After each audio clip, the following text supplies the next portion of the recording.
Swami ji, health experts ये कह रहे हैं कि ऑक्सीडेटिव स्ट्रेस की वजह से जो शरीर की धमनियां हैं वो सख्त हो सकती हैं और फिर कोलेस्ट्रॉल का जो ख़तरनाक प्लक है वो हार्ट अटैक का ख़तरा बढ़ाता है। अब जाहिर है कि धमनियां जब कुदरत ने बनाई थी तो बिल्कुल क्लीन थी, साफ़ सुथरी थी। वक्त के साथ उसमें चीज़ें जमती गईं और ब्लड का फ्लो जो है वो धीरे धीरे बाधित होता है। ये हार्ट अटैक की वजह बनता है बाद में। तो स्वामी जी, जो हार्ट पेशेंट्स हैं उन्हें कौन कौन से योगाभ्यास करने चाहिए और किन से बचना चाहिए, ये दोनों बातें स्वामी जी।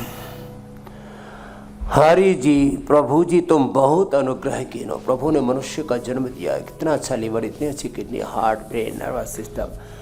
एक व्यक्ति के पास जो शरीर है, मैं कहता हूँ पिंड में ब्रह्मांड और ब्रह्मांडीय ऊर्जाएं स्वयं ब्रह्म प्रतिष्ठित सन्निहित है। उस खुदा अल्लाह ऑलमाइटी गॉड अपने भीतर ही विराजमान है। सारे दिल, सारे धाम, सारे ज्ञान, सारी संवेदनाएं, सारा सुख शांति आनंद। और उसको पाकर के भी हम जो है ना ऐसी दर दर की ठोकरें खाते रहते हैं। तो देखो, एक तो ये भुजंग आसन बहुत ही जबरदस्त है। दूसरा ऐसे बैठ करके ये अभ्यास देखो कितना सरल है।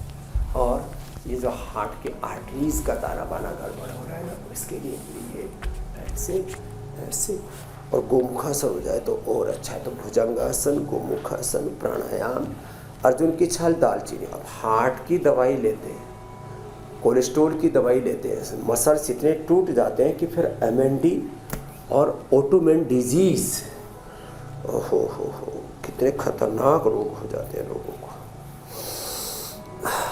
मस्कुलर डिस्ट्रोफी जैसे रोग हो जाते हैं, हाथ पैर ऐसे। ये जो स्टेटन्स लेते हैं अलग अलग प्रकार की, ये बड़े खतरनाक है। अर्जुन की छाल है, दालचीनी, अर्जुन की छाल, दालचीनी है, लहसुन है, लौकी का पेठी का जूस है, लिपिडोम है, कितनी अच्छी अच्छी चीज़ें हमारे पास में। फिर भी हम कोलेस्ट्रॉल की दवाइयाँ खाते रहते हैं। कोलेस्ट्रॉल की दवाइयों के नाम पर, ब्लड थिनर्स के नाम पर, हार्ट की पहले सर्जरी, बाईपास, एंजियोप्लास्टी, फिर पेस में करा दी। सबके सच में 99% लोगों को ज़रूरत नहीं है। जो हम बता रहे हैं इन उपायों को अपना लें तो 100 साल तक हार्ट अच्छा रह सकता है बिना किसी गड़बड़ झाले के।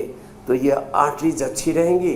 बस ये अभ्यास करते रहे, प्राणायाम करते रहे और एक थोड़ा सा जीवन को व्यवस्थित तो करना पड़ेगा। इस व्यवस्था में बस इतना कर लिया तो ये झमेला नहीं होगा। नहीं तो जितना मेरी बहन मीनाक्षी जी जितना दवा करते उतने ही ज़्यादा बीमार, जितने पढ़े लिखे उतने अनपढ़, बेरोजगार, लाचार, नशेड़ी, गंजेड़ी, भंगेड़ी, बेरोजगार।